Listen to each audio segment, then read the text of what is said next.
हमें देखना चाहिए कि सियासत का चेहरा कितना क्रूर है। अपने बच्चों को इंसानी धर्म की शिक्षा देनी होगी। उन्हें उन्मादी जुलूसों और प्रदर्शनों में जाने से रोकना होगा। अपने मतों का इस्तेमाल करते हुए उन जनप्रतिनिधियों को हमें नकारना होगा जो अन्याय, जुल्म, दमन और हिंसा करने वालों से सवाल नहीं पूछते और उनके साथ खड़े रहते हैं।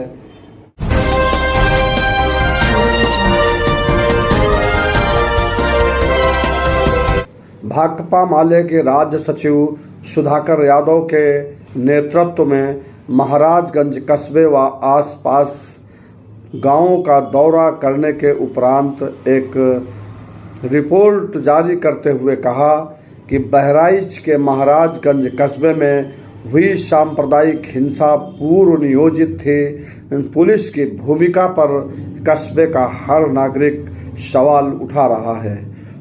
लोगों का स्पष्ट मत है कि पुलिस व्यापक हिंसा कराने की योजना का हिस्सा थी।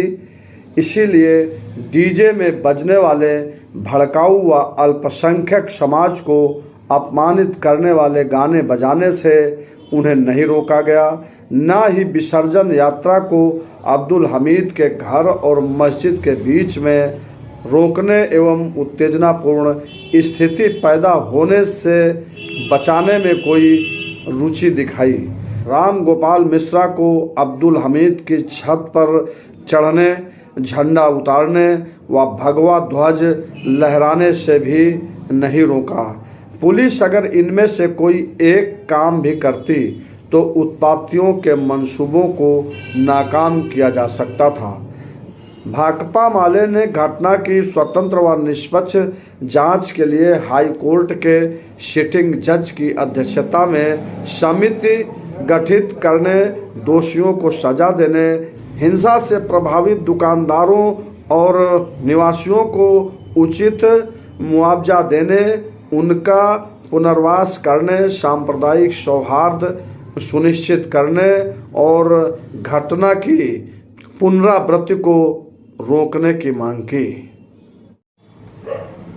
साथियों नमस्कार, हालचल न्यूज से मैं राजेश सिंह।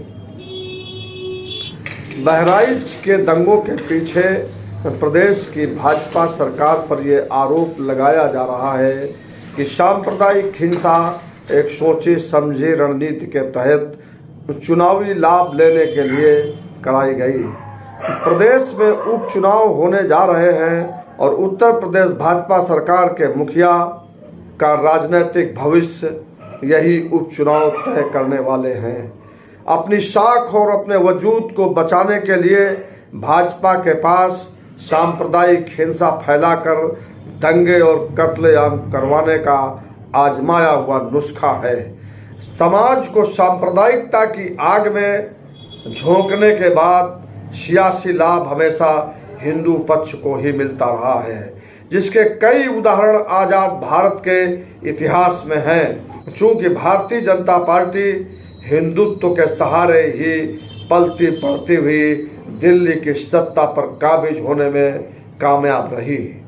धार्मिक तुष्टीकरण और छद्म राष्ट्रवाद भाजपा का इकलौता ब्रह्मास्त्र है। गुजरात के गोधरा में दंगों के नाम पर हुए भीषण नरसंहार, जिसमें लगभग 2000 से अधिक लोग मारे गए थे, के बाद गुजरात के तत्कालीन मुख्यमंत्री नरेंद्र दास मोदी लाशों पर चलते हुए दिल्ली की गद्दी तक बढ़ते हुए चले गए। गोधरा नरसंहार के उसी प्रयोग को दोहराकर अपनी राजनीतिक महत्वाकांक्षाओं को पूरा करने की कवायद बहराइच में दोहराई गई। गुजरात के गोधरा कांड के बाद जिस तरह नरेंद्र मोदी की सियासत परवान चढ़ती चली गई और वे देश के प्रधानमंत्री बन गए, उसी तरह उत्तर प्रदेश के बहराइच में कत्लेआम करवाकर योगी आदित्यनाथ दिल्ली तक का सफर तय करना चाहते हैं। बहराइच का प्रयोग असफल हो गया। उत्तर प्रदेश ने नरसंहार जैसे भयानक दाग लगने से अपने दामन को बचा लिया। क्योंकि अगर पूरी घटना पर बारीक नज़र डाली जाए तो सीधे सीधे बड़ी साजिश की बू आ रही है। जिस तरह गोधरा में शासन और प्रशासन पर कत्ले आम करवाने के सैकड़ों सवाल जनमानस के बीच तैरते रहे, अगर तुलना की जाए तो बहराइच की इस सांप्रदायिक हिंसा में वे सभी सवाल और हालात मौजूद मिलेंगे। लेकिन उत्तर प्रदेश और बहराइच की माटी में नफरत के बोए गए बीज शायद दरख्त नहीं बन पाए। एक युवक राम गोपाल मिश्रा की मौत हुई जो बहुत दुखद है। साक्ष्य और मौके पर उपस्थित लोगों की आंखों देखी हकीकत और सोशल मीडिया पर तैरते वीडियोज और फोटोज चीख चीख कर सत्ता की साजिश को बयान कर रहे हैं।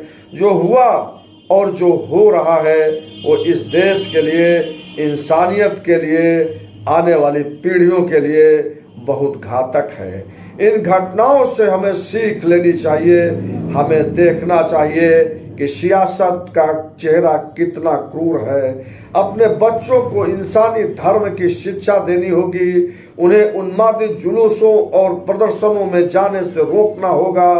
अपने मतों का इस्तेमाल करते हुए उन जनप्रतिनिधियों को हमें नकारना होगा जो अन्याय, जुल्म, दमन और हिंसा करने वालों से सवाल नहीं पूछते और उनके साथ खड़े रहते हैं।